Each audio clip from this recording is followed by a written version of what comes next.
Welcome and thank you very much for joining my session here today as part of the Be Ready for the World conference at Cambridge University Press. I hope your day so far has been going well. My session here is called Setting the Right Foundations for Reading and Writing.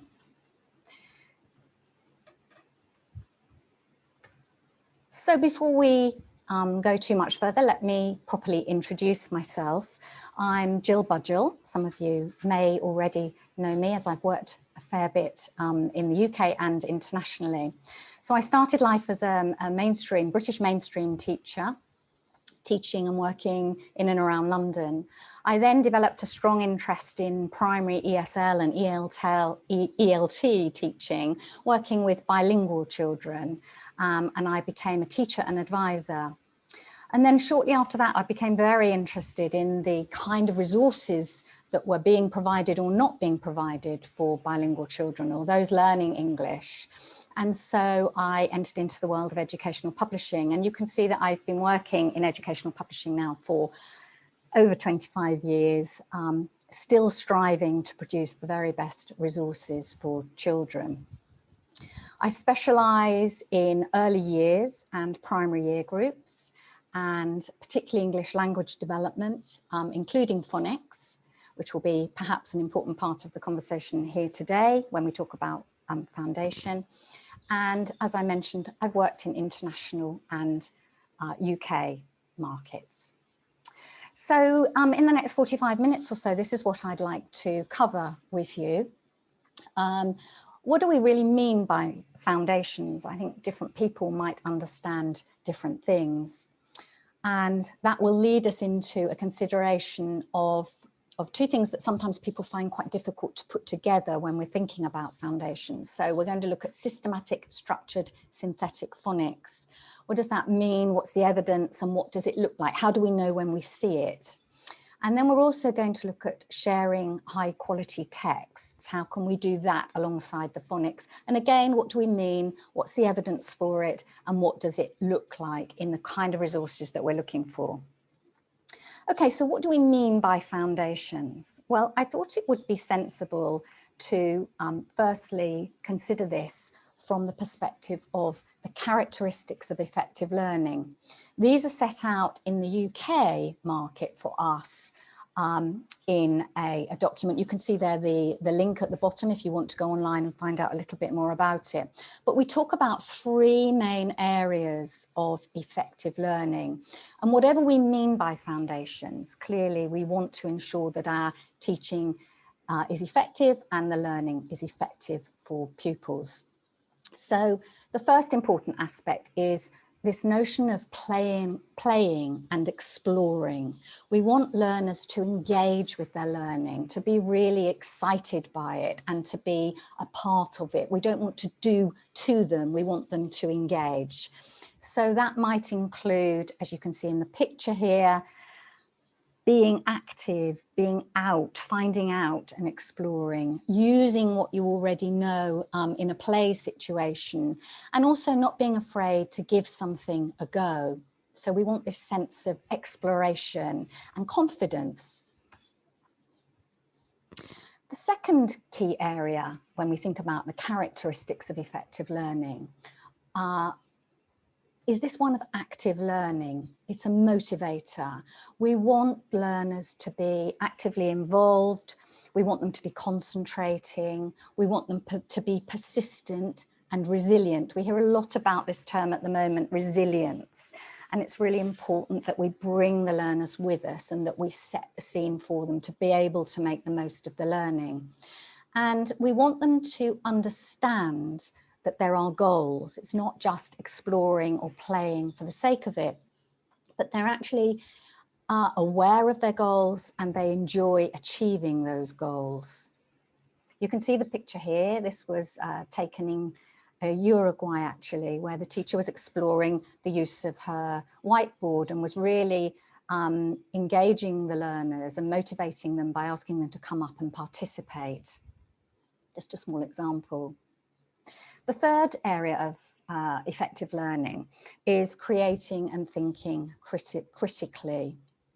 We want learners to engage in their learning with creativity and using what they have already learned, what they already know, to then take forward to learn new things and apply it in new situations, to find new ways. So here we have a young learner working with some bricks and perhaps building something in different ways each time. So these three characteristics of effective learning are critical before we think about pretty much anything else. We must engage children, they must be enjoying their learning, they must be active, they must be creative, they must be thinking about it critically. But moving on, if we were to think specifically about reading, let's think about where the basics of that may lead us. Some of you may have seen this simple view of reading before. It's certainly been around since around 1999. You can see there again the reference if you subsequently want to investigate this a little bit more. This was a chart used around that time to inform some work that the UK government was doing around the basics, the foundations of early reading. And it was included in a very important report here that Sir Jim Rose delivered to the government here. And it was also part of the American National Panel for Reading as well.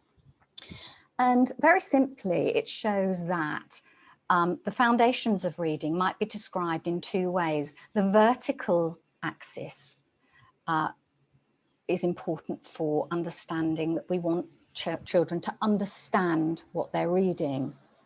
And we can describe that as good understanding through to poor understanding. And cutting across that, across the middle axis, is the notion of word recognition. So, and that also goes from poor on the left to good on the right. And you can see this creates four quartiles. The bottom left quartile is where we want no child to be, either at the foundation of their learning or later. That would equate to poor reading, poor word recognition, and poor comprehension. And we don't want any child to be there. Diametrically opposite, diagonally, is good word recognition and good comprehension. Those are children who can both decode and encode, decode for reading, encode for spelling and writing, and they understand as well what they're either reading or writing. It's not surprising that also top left, you can see that there may be a scenario where children actually are really struggling to decode words. And yet for some reason they seem to understand. They struggle, but they understand. And typically those children, if you're talking with them, may actually be very impressive. They may have good oral understanding. Bottom right, you can see that there's a quartile that describes good word recognition. So really good decoding skills, perhaps can read texts that are beyond their years. But if you talk to them about the text afterwards, they really haven't understood what they've been reading. So when we're thinking about foundations, particularly for reading in this instance, you can see it's really important that we get these two axes right. So how do we do that? Well, here's another way of looking at the foundations of reading, which is has been used more recently.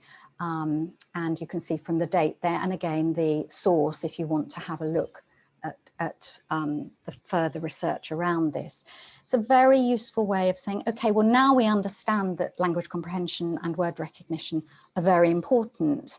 What sits within each of those? So you can see here this very useful rope diagram, the reading rope, shows how there are many components: background knowledge, vocabulary, language structures, verbal reasoning, literacy knowledge, intertwine when teaching is effective with word recognition skills, which are here described as phonological awareness, decoding, and sight recognition.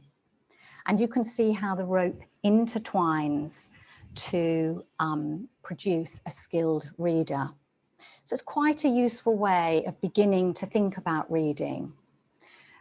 I then found that somebody here, Sidita in 2019, had actually tried to think about the same notion for writing, because here I'm trying to also talk about the foundations for both reading and writing.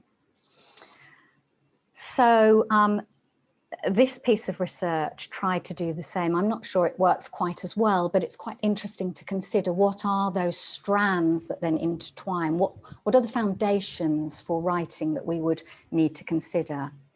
And here again, it's critical thinking, it's syntax, it's text structure, it's writing craft, and it's transcription.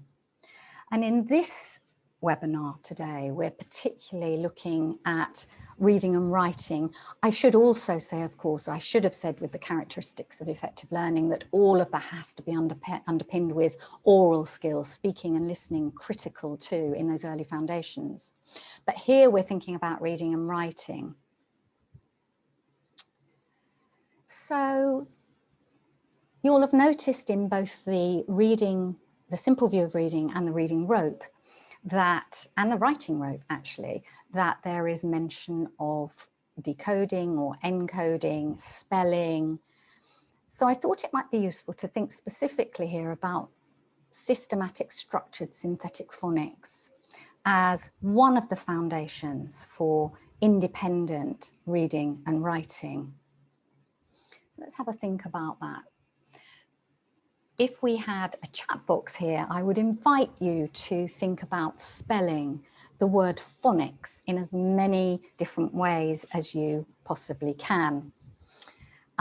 Here's one I made earlier, so if you have a look at that, I've cheated in some instances. I've used a double F, for example, at the front of the word, which we don't typically do in English.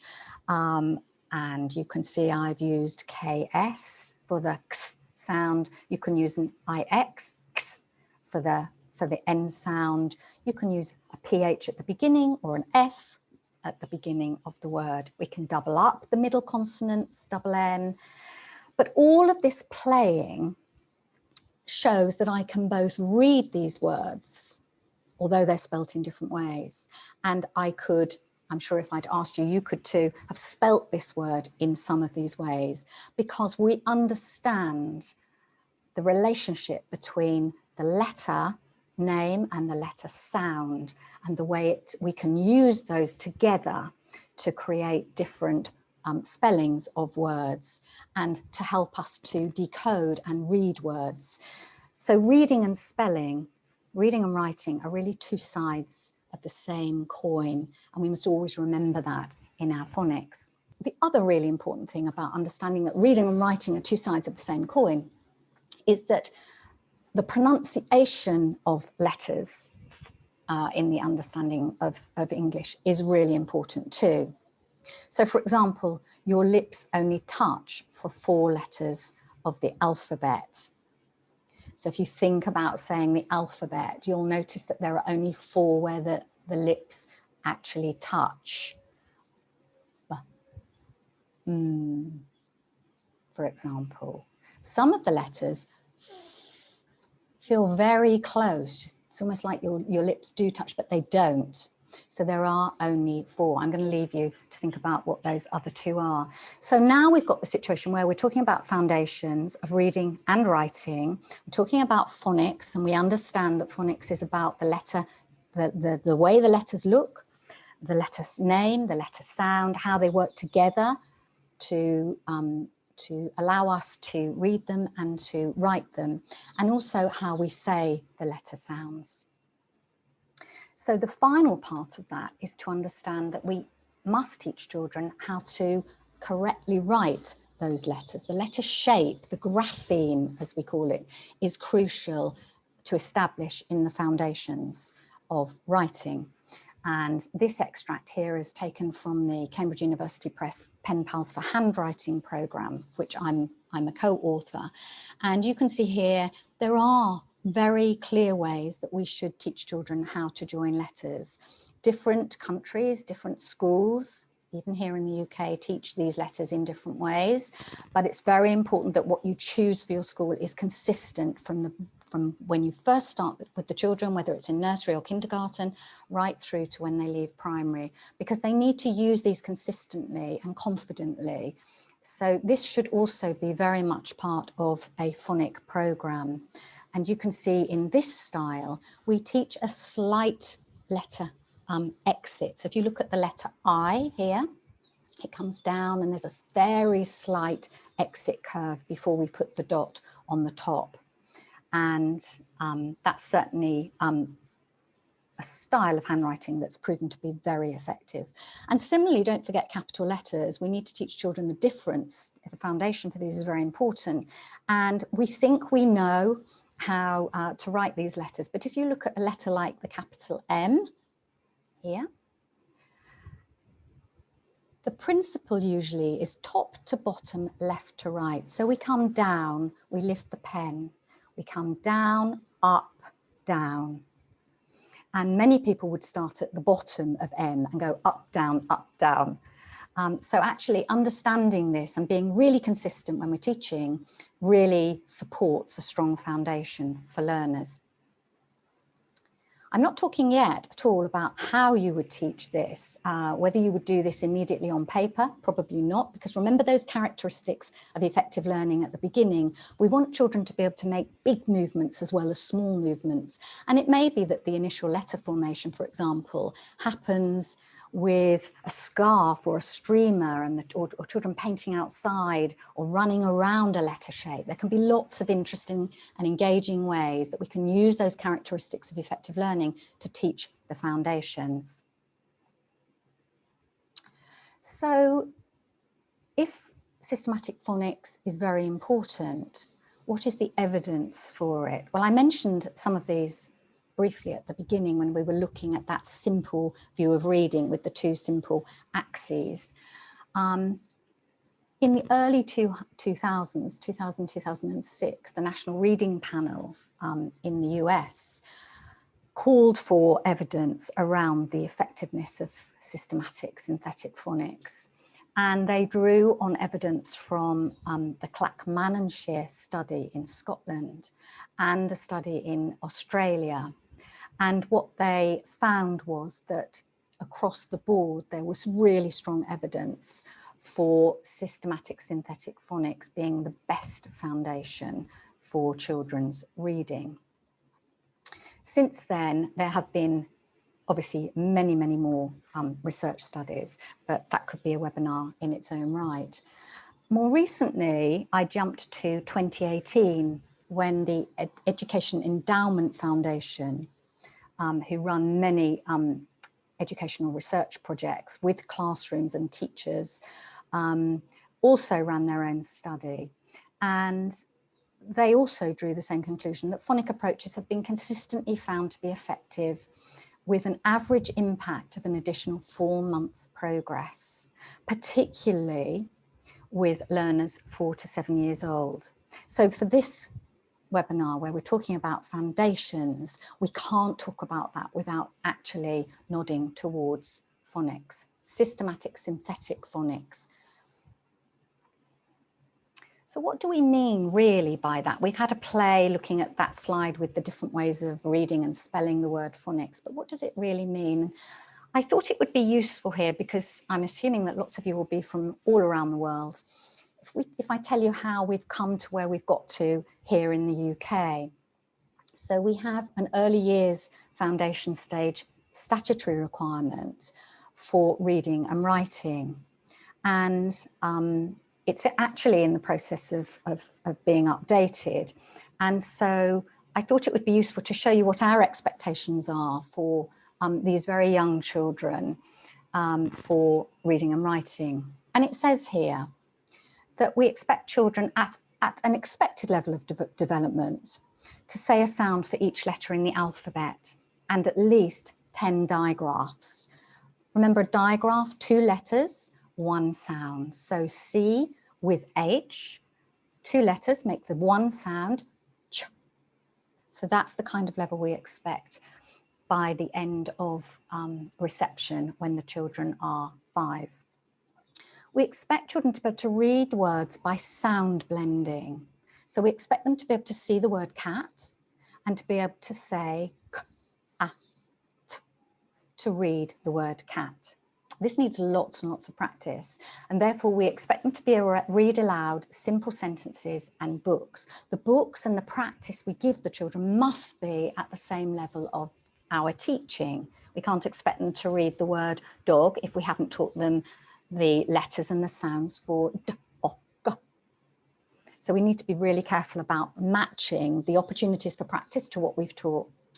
In terms of writing, we expect children to write recognizable letters. Takes lots of practice, but we expect them to be correctly formed. We want children to spell words by identifying sounds in them and representing the sounds with a letter or letters. So if they're writing the word cat, we expect them to be able to know that they can write k for cat for the beginning of the word, or a and t to write that word. And gradually we want them to be able to write simple phrases and sentences that can be read by others. So we've got quite high expectations of our very youngest children by the time they reach 5. Following on from that, from the early years foundation stage, we have our national curriculum. And alongside leading in from the early years foundation stage, we have these expectations of children. A knowledge of GPCs. I don't know if any of you, I wish I had a chat box because I could ask you if you know what that is, but I'll tell you that's grapheme, phoneme, correspondences. The letter shape matched to the letter sound it most commonly represents and how those work together. So we expect children to be able to have a knowledge of GPCs so that they can develop the skill of blending the sounds into words for reading, a bit like the cat example I just gave you, but with increasingly complex words, applying new knowledge. And again here, this important point, supported by practice in decodable reading books. Again, must be pitched at the right level, really important. And in terms of writing, we generally expect writing to develop at a slower pace than reading. And that's because children need to encode the sounds they hear in word for their spelling. So they need to be able to think about the word cat and k, k. They know they can use the C or the K. They have to make a choice. And these things take more time. They need to also develop the physical skill needed for handwriting, which we touched on when we looked at how to form the letters correctly. And remember, I talked about making the movements quite large. And many children will need that for some time in the foundation stage. And they also need to learn how to organize their ideas in writing. So there's so much more going on. Remember that writing rope at the beginning. It looks simple, but it's really not. So in the UK here, you'll have your own curriculum requirements, but I thought it'd be useful to point out that these are the ones that we work with as foundations. Additionally, here in the UK, we talk about some core criteria. So if you're looking for an SSP, Systematic Synthetic Phonic Programme, for your foundation teaching, there are some core criteria that are agreed, although currently under review here in the UK, that may be useful. So if you're thinking you want to invest in a phonic programme, think about these core criteria. How many of these can you check off when you're looking at something? So you're really looking for a multi-component program, something that you can use across the board to teach all the things you need to teach. We discourage pick and mixing. I know budgets sometimes mean that we have to do that, and we're pretty good at that as teachers generally. But if in this instance, if you can buy a program, use a program, adopt a program, and apply it and use it with fidelity to that scheme, it's really proven to be most effective. We want to encourage a phonics first and fast approach. That means we start by the age of 5. Some people are starting earlier that in nursery, kindergarten, and we aim to finish by the age of 6 or 7. So it really is a fairly short span of time, and we do want to go fast, but I think there's a caution around that. I think there's no point flashing through if you're not bringing children with you. So we need to constantly do that teach, review cycle so that we're checking what children have understood and overlaying the learning and revisiting the learning to really consolidate it. So, and particularly I think with bilingual children, we need to be really careful about that because they're coping with so much more, and there's no point going at a pace that they struggle with and that the learning doesn't stick. So an important thing about foundations, setting the foundations, is that making sure that we have something that is really plentiful in its practice and over teaching and over learning. Ideally, we want something that's discrete, so separate, not mixed in with other things, and daily. Now again, daily is a tall order in many situations, particularly if we're working in a school where not all lessons are taught in English, or if English is a separate part of the day. So again, remember, this is core criteria for the UK mainstream schools, and you would need to work this with your own situation. I know there's so many different contexts internationally. We talk about the programme needing to be multisensory, but focused. Now, this is a slight shift because we used to talk very much about making it so much fun and active learning. And of course, we want those things to be the case now. But sometimes we get a little too carried away with multisensory, and activities can become over elaborate, take too much time when what we're trying to do is to move on quickly and be discreet and focused. So that's a little caveat, you know, not too much fancy dressing up or very elaborate outside games, unless we're really sure it's going to add to the children's learning. The programme should support the blending of phonemes all through a word. That's that. It's not, or if we're thinking about a word like blend, it's not saying blah, end. It's not doing that. It's saying each letter has its own sound. B, l, e, n, d. You're blending the phonemes all through the word, and we really want to encourage that as a habit, a good routine. It must include decodable text. We must provide children with that practice, as we've mentioned earlier. It must support the segmenting of words into phonemes for writing. So again, that's back to writing that word cat. How do you do it? How do you segment words in your head so that you can know which letters to write on the page? It must provide lots of opportunities for phonic knowledge and skills as a first approach, even for irregular words, high frequency words, the, who. How do we teach those words? Let's try and use phonics and then give a little jiggle or a tweak to show children that language is there for us to manipulate and to play with and to enjoy. So we need lots of practice, and it must support us in assessing the children's progress, because if we don't know where they are, we don't know what to teach next. If we don't know what they're good at, we don't know how to consolidate it. If we don't know what they're weak at or have struggled with, we don't know what to revisit and reteach. So what does that look like? Well, at last, some pictures. You'll be thinking too many words. So I'll move my picture for you. So you can see here a multi-sensory programme will have all of those things that we just talked about in the core criteria. So you can see here, top left, there might be very systematic ways to introduce the alphabet and then phonemes in a systematic order, offering you a real structure. And that order, the order that you introduce those letters, is really important. There will be a sequence, this chart here in the middle. I've used these from different publishers, so there's no one coherent program here, but I just thought they were really good examples. So here, this program offers a really clear lesson sequence. So there's a real continuity and consistency in your teaching that you're doing discreetly and possibly daily.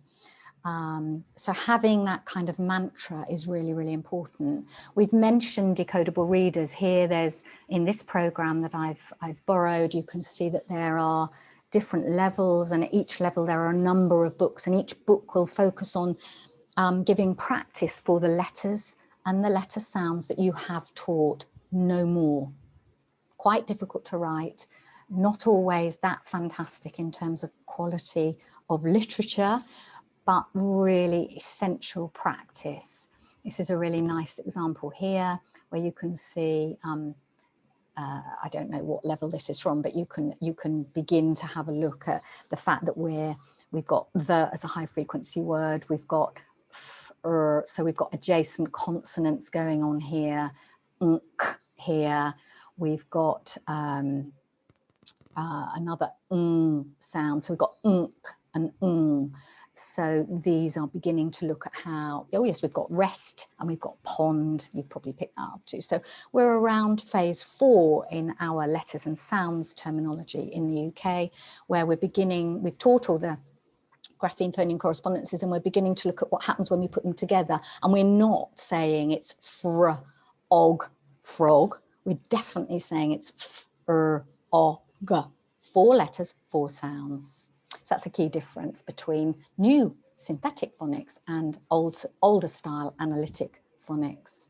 You can see we mentioned the importance of having assessment. Here in the UK, we have an end of Key Stage 1 phonics screening check to make sure that children have that basic understanding before they proceed. And then we teach tricky words. So that's the and who and into and my, those kind of words. And we use phonics even for those, even if we have to give a jiggle or tweak our phonic knowledge to help us to remember them. And then there are different tools like these, quite common here now in classrooms, to speed test the children, have some fun and games with how quickly can they look at a letter and say the sounds, that kind of oral work, very important for foundation. And this was a spinning top idea. So yes, do have some fun, do make some games, but make sure that they're really targeted and will help children. I then thought it'd be interesting to pick out a few examples from Cambridge Primary English. I've recently been involved in writing the early stages of the new programme.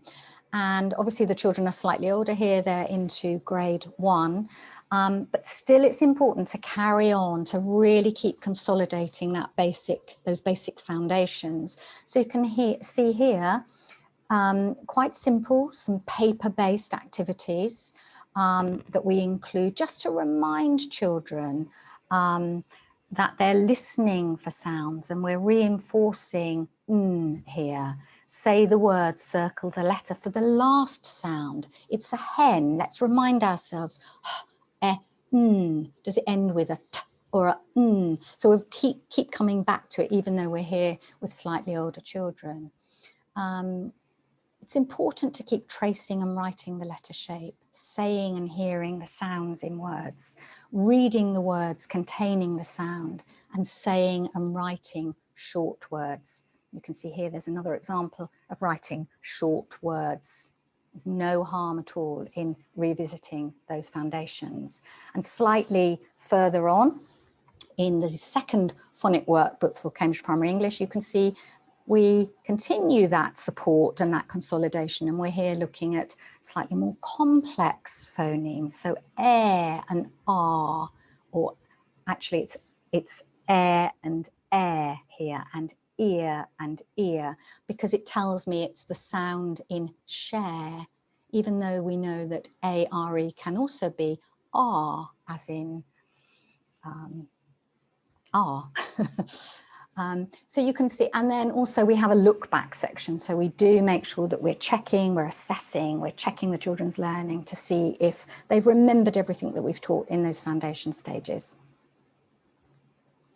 And then in the Cambridge Primary English Learner's Book, the first Learner's Book for grade 1, you can see that even there where the focus is not phonics, we still take the opportunity to remind children. See this writing tip here. Remember to use phonics to help you spell and to read, actually, but in this instance spell. Sometimes 2 or more letters can make one sound. Remember, d, a, k, k, here represented by 2 letters, C and K, duck, luck, in the story of Chicken Licken. I'm sure most of you know that story. And then here on the right, you can see there are examples from the workbook. So the children are retelling and acting the story. We're again reinforcing, looking at letters really carefully, using your phonics first approach, even at this stage. So that was a whistle-stop tour through what systematic synthetic phonics looks like. And in the last 20 minutes or so, I want to talk to you about another type of foundation, which is equally essential, and that is sharing of high quality texts. So this is more about the foundation for reading and writing for pleasure. Phonics, of course, is going to be pleasurable. We must make all learning engaging and exciting, but actually we can't always do that with the phonic text. We really do need to present children with high quality texts. Here we have our Deputy Director for Early Childhood from our inspection service, Ofsted, in the UK. And I really like this quote from Jill. Developing children's communication and language is vital in preparation for learning to read. What teachers read to children, the choice of stories, the rhymes, the poems, and the songs they sing to develop their vocabulary. How children are encouraged to talk with adults and with each other, and about what. So whilst we've spent some time looking at phonics and the skills and the decoding and the encoding, this is not the flip side, but another very important side of getting our foundations right, and still linked with those characteristics of effective learning that we talked about from the very beginning. So I'm doing the same again here. I just want to show you what it is that in the UK we say our expectations are around this area of quality sharing of text for our youngest learners. It's under our early learning goal of comprehension, not surprisingly. So remember that very simple view of reading. We've now moved from the decoding axis, if you like, to the comprehension axis that we looked at. So here, children at the expected level will be expected to demonstrate their understanding of what has been read to them by retelling stories and narratives, using their own words and vocabulary. So of course we have to read to children, and we want to read the very best stories to them. We want to share those with them. We want them to engage with the key events in stories. I just showed you that chicken licking extract from Cambridge Primary English, where the children have enjoyed the story and now they'll be retelling it and sharing it and acting it and using puppets and so on. We know that's critical to establish a strong foundation.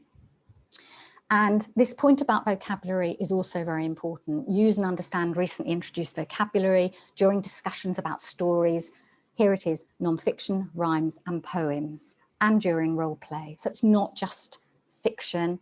We expect our youngest children to be able to engage in the joy of all high quality texts.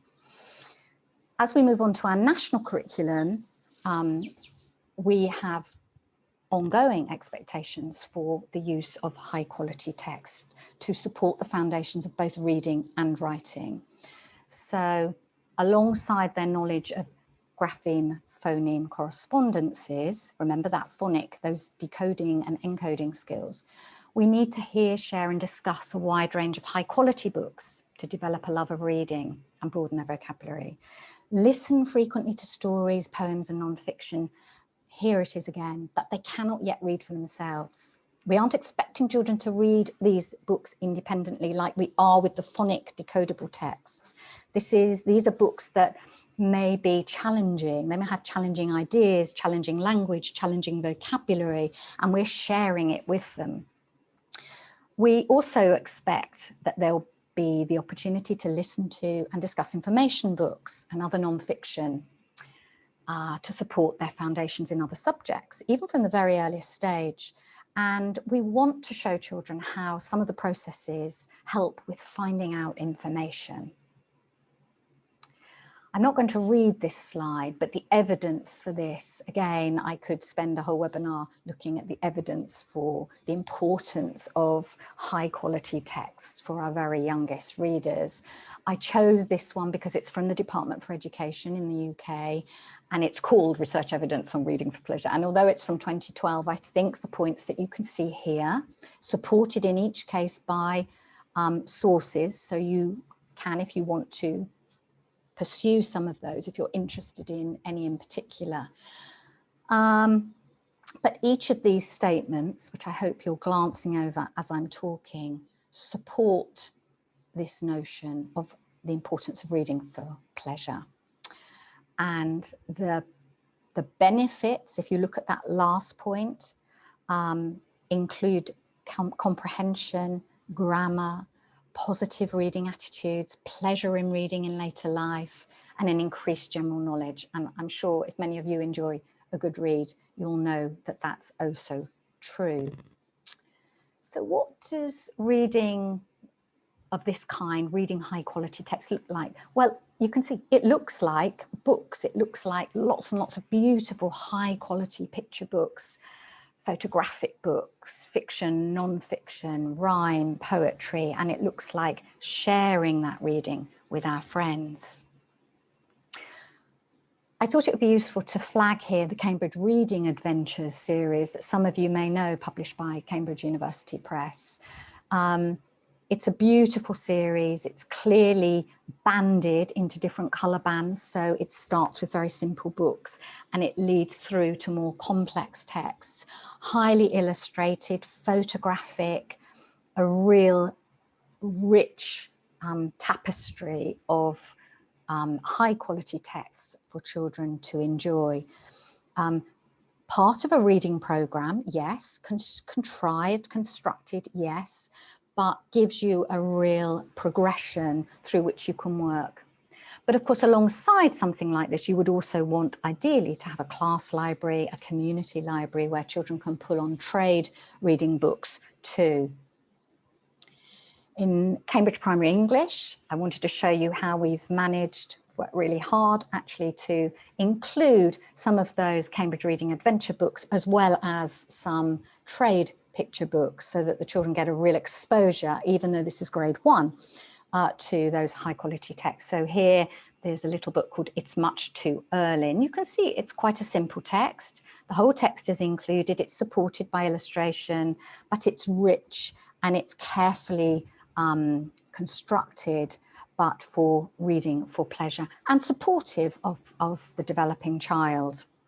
But it isn't particularly phonically decodable. It's a different approach. We're sharing these books and supporting and guiding children, working in small groups with them, and that's equally as important. Here's another example of a trade book this time, Don't Spill the Milk. It's a beautiful story if you don't know it. You can see I've lifted this from the recent book. And Don't Spill the Milk has some quite challenging language within it, dunes and grassland, for example, but it's very repetitive. Walk tall, walk steady, eyes on the horizon, girl, don't even think about spilling any milk. And the children can join in and they get the rhythm and the rhyme and the colours, and it's a beautiful story for sharing.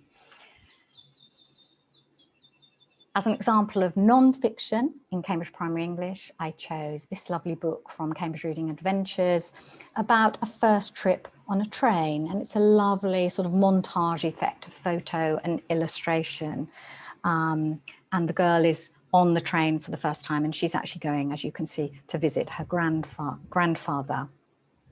Here we have an instructional book, How to Make Colours, and then we have things like reference texts and charts, different ways that we can show information, represent information, understand information. Here's another example, this time to show you how important it is to have poetry and rhyme. In Cambridge Primary English, we've got nursery rhymes, of course, although they vary across the world, so sometimes they're quite challenging. But we've also got this beautiful Roseanne Thong poem, Red is a Dragon. Red is a dragon, red is a drum, red are the firecrackers, here they come. Orange are the crabs that dance in the sand, and so is the seashell I hold in my hand, and so on. Really lovely, lyrical, rhythmic text to draw the children in.